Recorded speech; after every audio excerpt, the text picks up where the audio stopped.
Well then, boys, there's never a dull day covering this football club, is there? We couldn't just take our win against Fulham and just relax and have a nice weekend following on to the transfer deadline. No, of course, it's got to be a ruckus. There's got to be drama, and boy, do we have some drama to get into. So, obviously, we know Delap pulled up, hurt his hamstring in the game, only 14 minutes in, right? So it didn't look great. And typically with a hamstring injury, it could be anywhere from like 6 to 8 weeks, right? So that's what the initial sort of consultation was, what was looking like. Maresca said after the game, it wasn't looking great. These sort of injuries are typically 8 weeks long. Now, that means we have one designated striker at the club in João Pedro, right? And as it stands, João Pedro isn't even playing striker. He's playing in the like sort of shadow striker 10 position, right? So, can we be in four competitions and challenge trophies with one designated striker? No, and I don't think any top club should be expected to either. And we can't just put all our faith in Schwimmwaker and just promote him from the academy and expect him to just bang in goals for us in the Champions League and whatnot. No, we can't expect that. So to me, it never really made sense Jackson going on loan. I'm not opposed to Jackson leaving, but if we're gonna loan him out and not even get, say 50 million for him if we sold him permanently, we need to bring in a replacement, right? We need someone to challenge, or if not, we just need depth because injuries are gonna happen. We didn't have the longest break from the Club World Cup. But it's only natural that players are going to get injured, and in that striker position, now we're left with João Pedro, and the club looks a bit silly, right? So, literally about an hour after the game, Ornstein drops his bomber. So, Chelsea informed Bayern Munich they will not be proceeding with proposed loan of Nicholas Jackson after injury to Liam Delap. 24-year-old striker travelled to Germany for Bayern move, but Chelsea requested he returned. So, when that dropped, pretty much everyone, like, you can see the reaction from all the Chelsea fans. Everyone's like, what? And like, some people are celebrating because obviously we can't be expected to only have one striker at the club, right? That doesn't make any sense. The players we're looking at as well, we're looking at sort of creative tens. We're bringing in Buonanotte on loan. I'll get to Fermin Lopez later, but look, these are players in the 10 position. So if we're only going after people, players in that 10 position, who are we going to have at number 9? We're just going to have João Pedro playing every single game with no rotation until Delap comes back in 8 weeks' time. That doesn't make any sense, and we shouldn't, expect Maresca to only have those tools available to him.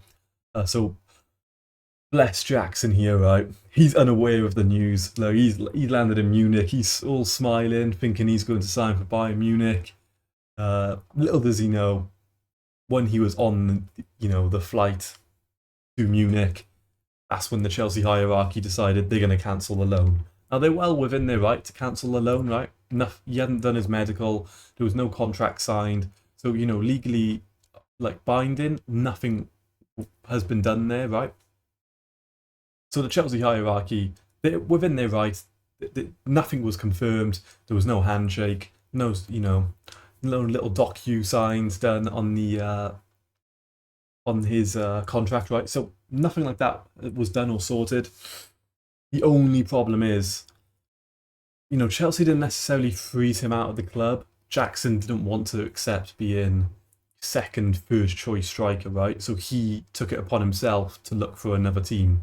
So Chelsea didn't necessarily put him in the bomb squad, and these are the players we absolutely have to shift. We don't want you. That the club and Maresca did want him to stay. It was upon Jackson. He's quite an emotional guy. We all know that. He's quite passionate. Like, we've seen that in his red cards and his goal celebrations. Like, he's a passionate guy, right? He didn't want to accept. Delap's coming in. He's taking the number 9 as well. We're bringing in João Pedro. So from his position, it makes sense, right? Okay, I'm third choice. I'm not going to play much football. But we're in 4 competitions, and injuries are going to happen, especially when we didn't have the longest pre-season. They didn't have the longest summer to recoup from, last season. You've seen that with Enzo Fernandez as well. He's coming in. He doesn't look fully fit still. He looks like he's on tired legs, right? So we do need depth. Jackson didn't necessarily want that. Other clubs, big clubs are out there. They want him to be the number one striker, right? He's not going to be the number one striker at Bayern. Obviously, Harry Kane's there, but he was certainly going to be there or thereabouts. And perhaps in a year or two, when Harry Kane moves on, Jackson could be their main guy. Obviously, it remains to be seen how long Kane stays at Bayern. But since that news, it's just been drama, drama, drama. So Jackson's agent, he's been posting a lot on social media. Just one of the things he put on his story, right? Airplane doesn't walk backward. So, sort of implying Jackson is gone. He's not returning, right? We're here now. We're in Munich. We're here to do the medical, sign the contracts. We want to be a Bayern Munich player, right? So, the return to Chelsea isn't looking great. Now, who are the owners? Who are you are employed by Chelsea, right? So, certainly we couldn't go up to our boss tomorrow and say, right, I'm off. Cheers. And them to not be within their power to say, actually, no, you have a contract with us. You are still with us, by the way. Jackson's with us till what? Another 5-6 years at least. So you can't just say, no, I'm not returning. But we've certainly not made it easy for ourselves. It's looking like we've just developed an Isaac situation. It's a bit poor taste of him just landing, and then we're like, oh, hang on, we need you back. Come here. He doesn't look great on the sporting directors. Surely they had another plan in mind. Unless, stay with me now, unless this is some 5D chess, right? Unless they're saying, you know what, we're going to cancel the loan. The only way you can have Jackson is if you buy him permanently. Now, Bayern's stance on the whole situation, has been, this is only a loan deal, and until Monday, we're only sort of progressing on loan deals. I think that, their budget's sort of gone. But if we say drop our price on Jackson and say, you know what, 50 mil, instead of doing this, loan fee and then potentially, because it's not an obligation, right? They don't have to buy him. It's a choice. Or if we scrap all that, say, right, take Jackson. He's in Munich now. 50 mil, 55 mil, and he's yours. Just take him. Unless that's some 5D chess, right? Because Bayern in their situation, look, they can't get him on loan. We're completely adamant on that. The loan's cancelled. He's coming back to Chelsea. But what if we just sell him permanently? And then with those funds, we go out and we secure a backup striker. Someone who is okay being a backup, right? Because, okay, Jackson doesn't want to be a backup. We take him back. He's not on loan. Mentally, he's not all there. He doesn't want to be at the club, right? He wanted to join Bayern. Now he's a backup striker. So when Palmer's back, right? So Delap's still injured. Palmer's back from injury. João Pedro's playing up top. Palmer's playing in that middle central position.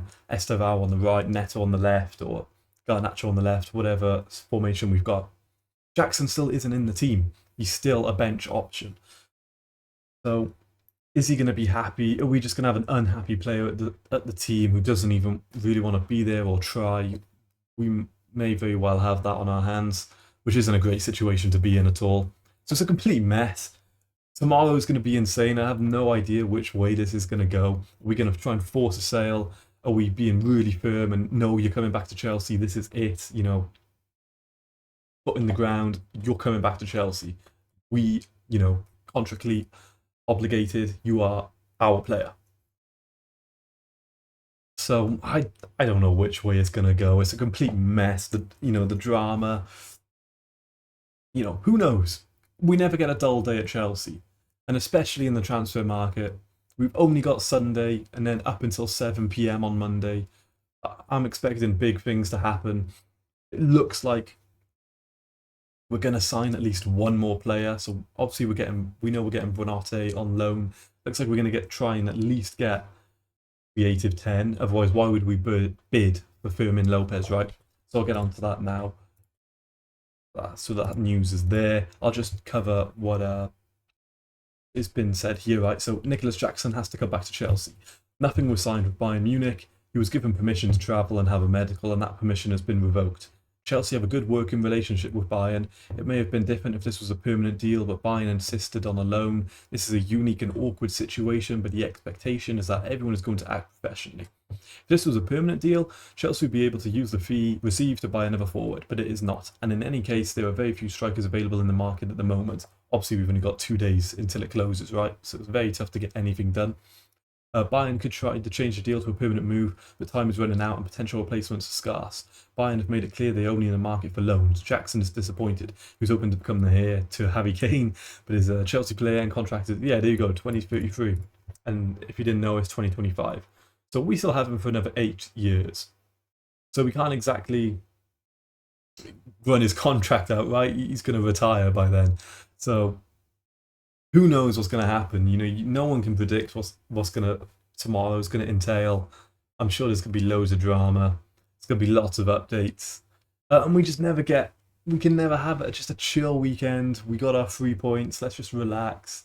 Let's sign, maybe one more player, and let's move on with the season. No, of course, something has to go wrong. Something has to go crazy, and this is what it is, right?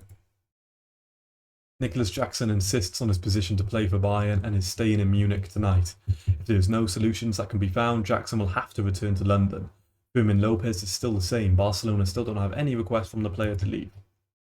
So, Jackson doesn't want to leave. He's going to stay in Munich, right? He's going to stay there tonight.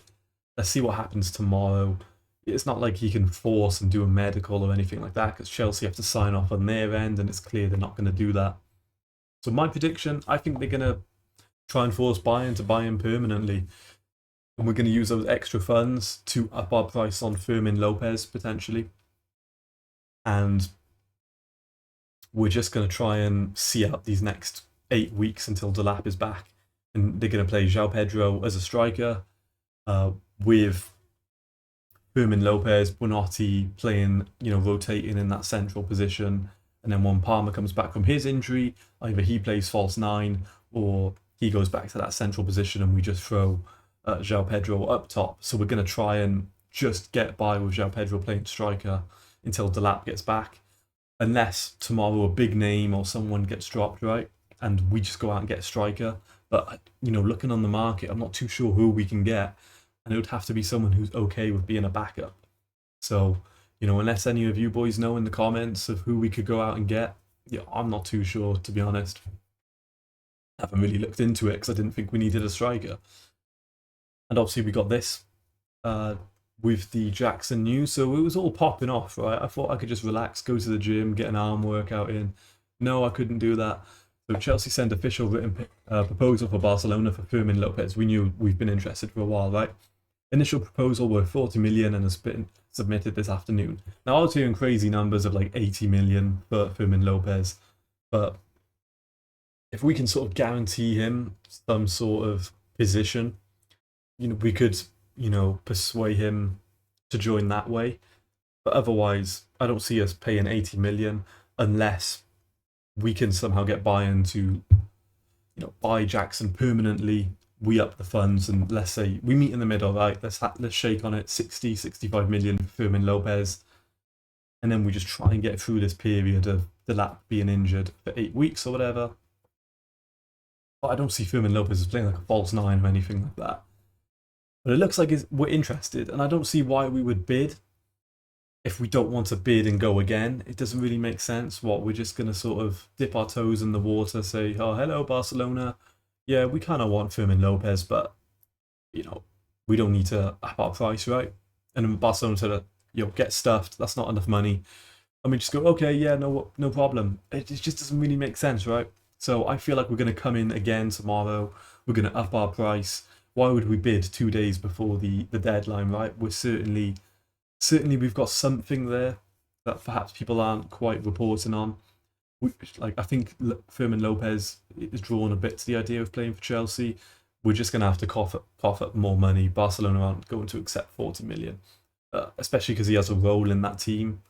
All it takes is like a Dani Olmo injury or Pedri or anyone like that, right? And he's there playing every game.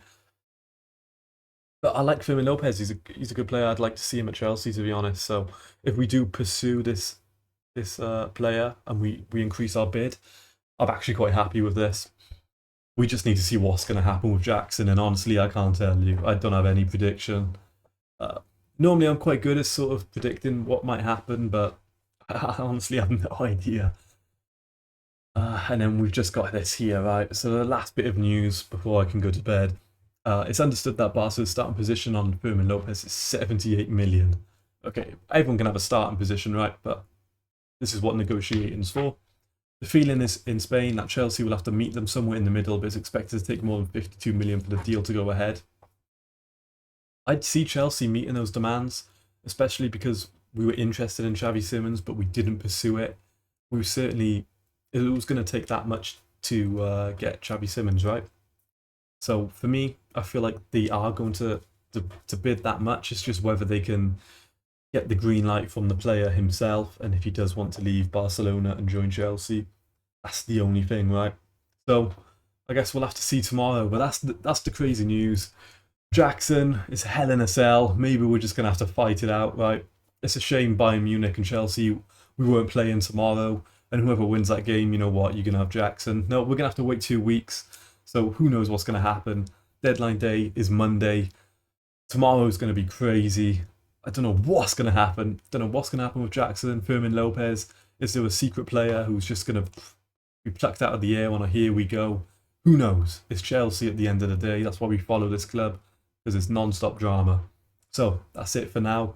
I'll see you boys tomorrow. Let's see what happens, right? So, peace.